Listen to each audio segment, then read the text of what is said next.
Magandang gabi mga masters, bali ngayon po ay 4 na videos po ma-upload ko po sa aking YouTube channel. Tama nga mga masters, 4 na videos nga po ang ma-upload ko po. Yon, what's up mga masters, nandito na naman tayo sa panibagong araw, panibagong kabanata na naman ang pagsasama-samahan natin ngayon guys.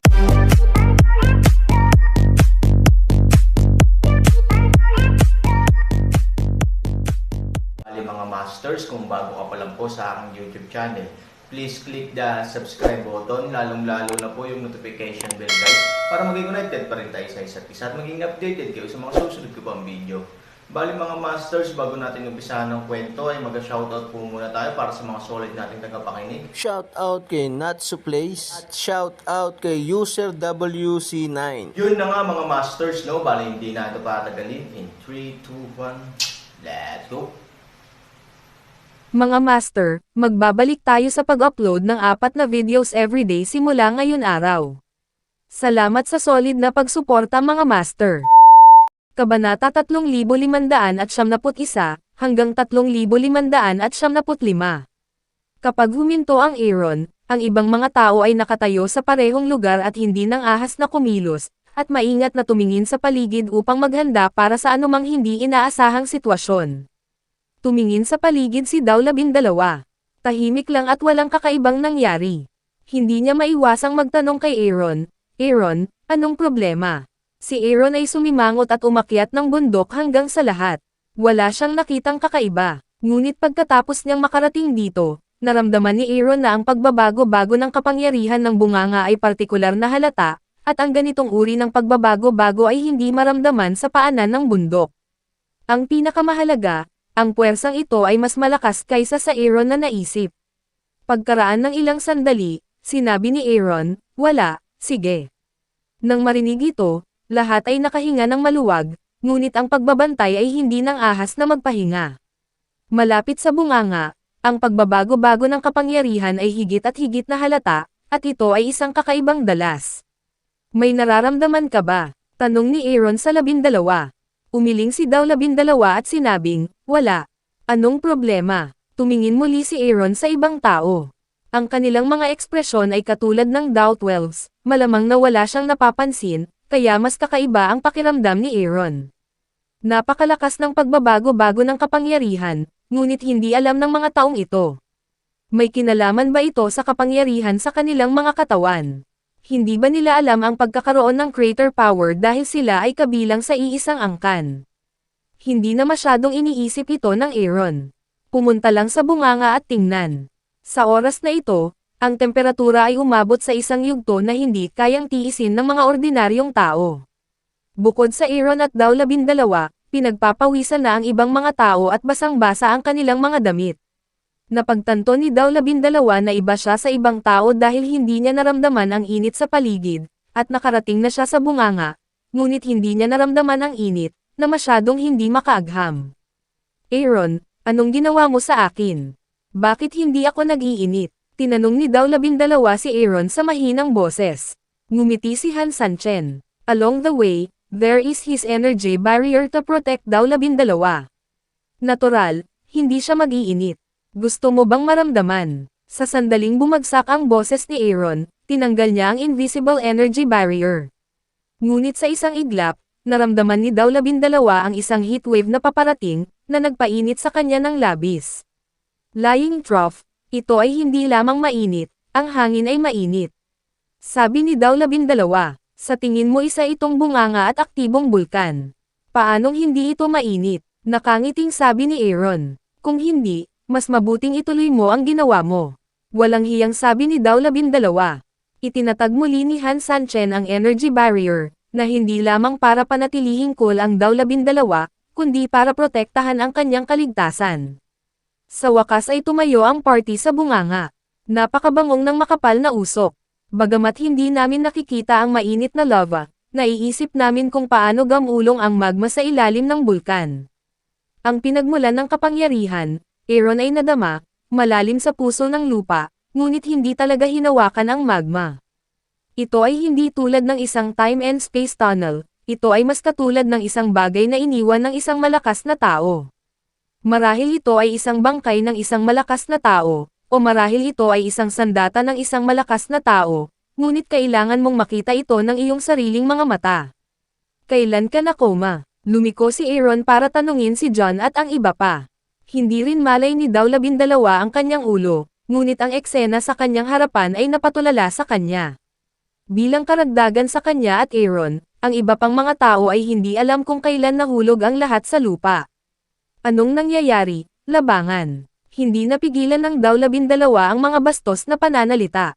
Wala ring choice si Aaron kundi ngumiti. Parang nakoma sila noon at dapat nasa lugar na ito. Tungkol sa pisikal na pagtitiis ng mga ordinaryong tao, malabong makapasok sila ng malalim sa bunganga. Kung hindi, ang heatwave lang ang makakapatay sa kanila. Sa tingin ko hindi, Han 3,000 walang magawa paraan.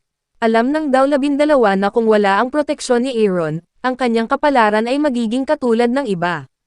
Matapos pahalagahan ang Aaron, nagtanong siya, ano ang susunod nating gagawin? Itinuro ni Aaron ang ilalim ng wasyangko at sinabing, bumaba ka at tingnan mo. Nasa ibaba ang pinagmumulan ng lakas. Ngunit hindi ko masabi kung ano iyon. Nararamdaman ni Aaron ang lahat ng mga sitwasyon sa paligid niya sa pamamagitan ng kanyang sariling banal na kamalayan, ngunit dahil sa kanyang malakas na kapangyarihan, hinarap niya ang kanyang banal na kamalayan. Upang maiwasan ang pagkabigla ng kanyang banal na kamalayan, ang Aaron ay hindi nang ahas na gawin ito sa pamamagitan ng puwersa. Sa sandaling marinig ni Daw 12 ang mga salita ni Aaron, naramdaman niyang pumailanglang ang kanyang katawan. Sa kanyang mga paa sa lupa at nawawala ang kanyang sentro ng grabidad, si Daw 12 ay nakaramdam ng labis na kawalan ng katiyakan, ngunit nang makita niya ang Aaron na may malamig na mukha, pinilit niyang patatagin ang kanyang kalooban. Napakalma ng Aaron. Sayang naman kung mabigla siya. Bilang mga subordinate ng Aaron, kailangan nilang maging matatag. Lalong nakakagimbal ang eksena sa harap niya, at lalong nabalisa ang puso ni Daw 12. Ang gumugulong na magma ay tila nilalamon ang kanyang buhay anumang oras. Sa kabutihang palad, sa proteksyon ng Aaron, ang Daw 12 ay hindi pa nakakaramdam ng malakas na heatwave.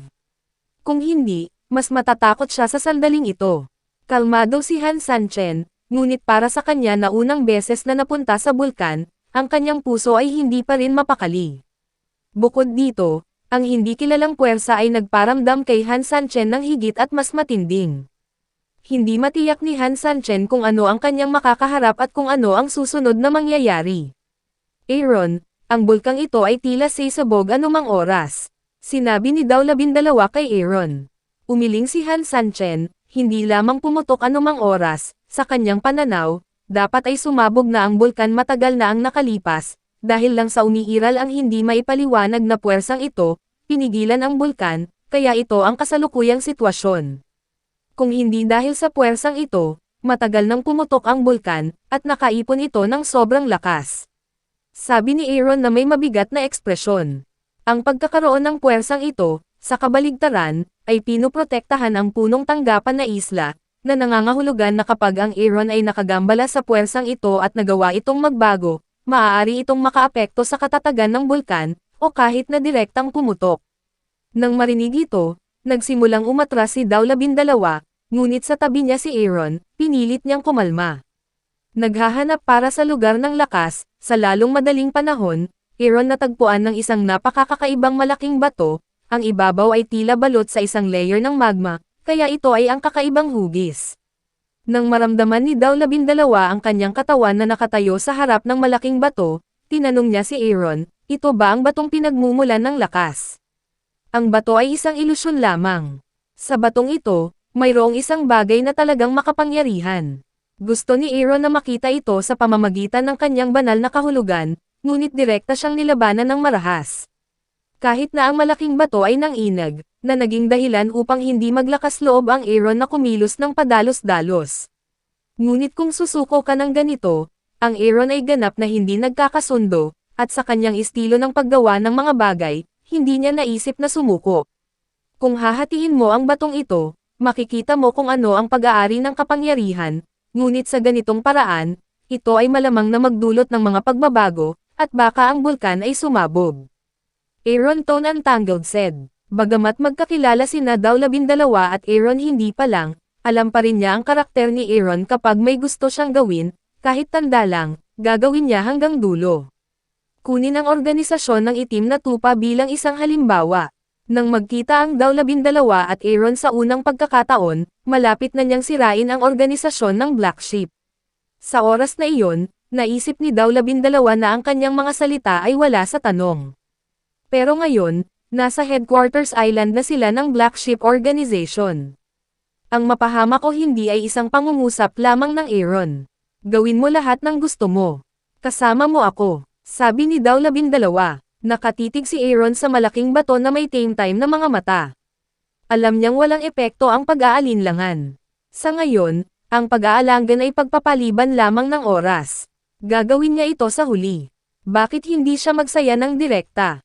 Nang itinaas ni Aaron ang kanyang kamay kay Daw, nalaman ni Daw-12 na nakagawa na siya ng desisyon, na naging dahilan ng pagkaikli ng hininga ni Daw-12.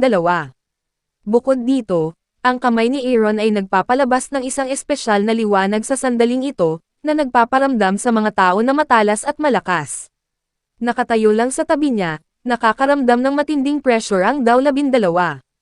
Pinipigilan ni Daw-12 ang kanyang hininga at naghanda para sa malakas na suntok ni Aaron. Nang ang mga mata ni Aaron ay nagpadala ng malamig na liwanag, malakas niyang iwinagayway ang kanya kamay na kutsilyo, at isang malaking enerhiya na nakikita ng mata ay direktang dumikit sa malaking bato. Umuungol na parang kulog. Nanginginig ang buong bunganga ngayon. Ang malaking bato ay nagsimulang lumitaw ng maraming mga bitek, at ang kapangyarihan na sumabog mula sa mga bitek ay mas malakas. Alam ng Aaron na hindi ito magandang senyales, at may paparating na hininga ng panganib. Ngunit paano susuko si Aaron kapag dumating na siya sa yugtong ito? Lumabas ka muna. Ang boses ni Aaron ay nanggaling sa kanyang tainga, at naramdaman ni Daw-12 ang mabilis na paggalaw ng kanyang katawan, na hindi niya kontrolado. Ngunit sa isang iglap, nakabalik na ang Daw-12 sa bunganga. 3,000. Daw-12 sigaw sa tuktok ng kanyang boses. Alam niyang naramdaman ni Aaron ang panganib, kaya pinalabas niya ito sa bunganga. Ngunit siya ay lumabas, ang Aaron ay hindi, na nagdulot sa kanya ng labis na pag-aalala tungkol sa kaligtasan ng Aaron. Sa bulkan, ang mga bitek na nabuo ng mga malalaking bato ay palaki ng palaki, at ang buong boulder ay nagpakita ng mga palatandaan ng pagkawatak-watek. Huminga ng malalim si Han, saka napabuntong hininga. Ayon sa kanyang haka-haka, maaaring mayroong lakas ng isang malakas na tao o ang sandata na iniwan ng isang malakas na tao.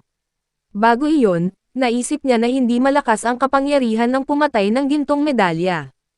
Iniisip niya na ang pinagmumulan ng kapangyarihang ito ay maaaring ang mas mababang cultivation space kaysa sa mundo ng Xuanyuan. Ngunit ang kapangyarihang naramdaman ni Han Sanchen sa sandaling ito ay isang bagay na hindi pa naramdaman ni Han Sanchen kahit sa mundo ng Xuanyuan.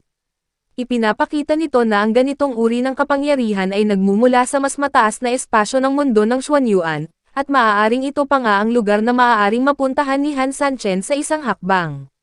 Ang Aaron, na may walang malasakit na mga mata, ay walang takot sa harap ng panganib, at walang ideya ng pagtakas. Isa lang ang matibay na paniniwala niya sa kanyang puso. Kahit mamatay siya, kailangan niyang makita kung ano ang nakatago sa malaking bato. Sa oras na ito, nakalimutan na niya ang lahat ng bagay sa labas. Pamilyahan, linlong, kahit si Ivory, tingnan ko kung gaano kakalakas sa mga salitang ito, muling itinaas ni Aaron ang kanyang kamay na kutsilyo. Para sa kanya, napakabagal pa rin ang takbo ng malaking bato.